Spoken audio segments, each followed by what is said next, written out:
नमस्कार मित्रांनो. केंद्र सरकारी कर्मचारी आणि पेन्शनधारकांसाठी एक अत्यंत महत्त्वाची बातमी समोर येत आहे. 8व्या वेतन आयोगाबाबत 8वे पे कमिशन सध्या जोरदार चर्चा सुरू असून कर्मचारी संघटनांनी सरकारकडे 10 मोठ्या मागण्या मांडल्या आहेत. जर या मागण्या मान्य झाल्या तर कर्मचाऱ्यांच्या पगारात आणि पेन्शनमध्ये मोठी वाढ होऊ शकते. चला तर मग जाणून घेऊया कोणत्या आहेत त्या 10 प्रमुख मागण्या. 1. फिटमेंट फॅक्टर 3.0 करण्याची मागणी.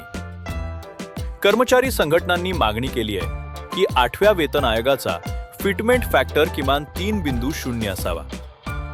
यामुळे कर्मचाऱ्यांच्या मूळ पगारात मोठी वाढ होईल आणि त्यांची आर्थिक स्थिती सुधारेल. 2. वार्षिक वेतनवाढ 6% करा. सध्या 7व्या वेतन आयोगानुसार वर्षाला 3% वेतनवाढ इन्क्रिमेंट मिळते.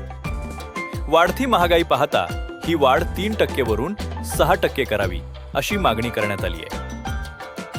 3. फॅमिली युनिटमध्ये वाढ. पगार निश्चितीसाठी सध्या पती, पत्नी आणि 2 मुले असे 3 युनिट मानले जातात. आता हे युनिट वाढवून 5 करण्याची मागणी आहे, ज्यामध्ये आई वडिलांचाही समावेश असावा. 4. करिअरमध्ये किमान 5 पदोन्नती प्रमोशन्स. अनेकदा कर्मचारी एकाच पदावर अनेक वर्ष काम करतात. त्यामुळे 30 वर्षांच्या सेवेत किमान 5 पदोन्नती मिळाव्यात असा प्रस्ताव मांडण्यात आलाय. 5. जुनी पेन्शन योजना OPS लागू करा. NPS आणि UPS रद्द करून पुन्हा एकदा ओल्ड पेन्शन स्कीम म्हणजेच OPS लागू करण्याची जोरदार मागणी कर्मचारी करत आहेत. पेन्शन हा अधिकार असल्याचे त्यांचे म्हणणे आहे. 6. पेन्शन कॉम्युटेशनचा कालावधी कमी करा. सध्या पेन्शन कॉम्युटेशनची रक्कम 15 वर्षांनी पूर्ववत होते. हा कालावधी कमी करून 11 ते 12 वर्ष करावा अशी मागणी करण्यात आली आहे. 7. बोनसची मर्यादा संपवा.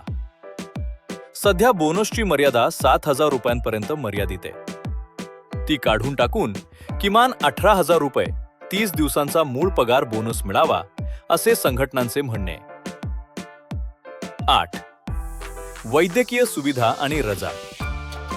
महिलांसाठी मासिक पाळीची रजा, मेन्स्ट्रुअल लीव्ह, पितृत्व रजा, पटर्निटी लीव्ह आणि कॅशलेस मेडिकल ट्रीटमेंटची सुविधा वाढवण्याची मागणी करण्यात आली आहे. 9.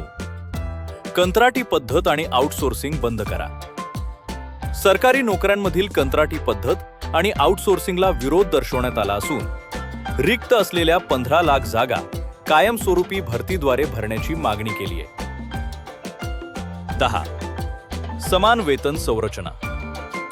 सर्व विभागांमध्ये एक समान वेतन संरचना लागू करावी आणि सरकारी कर्मचाऱ्यांच्या पगाराची तुलना खासगी क्षेत्राशी करू नये असेही यात सुचवण्यात आले. 8.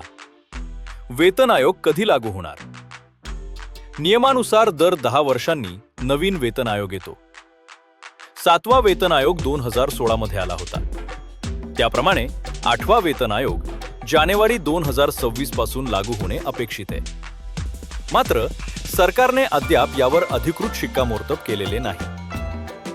तर मित्रांनो, या होत्या 8व्या वेतन आयोगाशी संबंधित 10 महत्त्वाच्या मागण्या. तुम्हाला काय वाटते?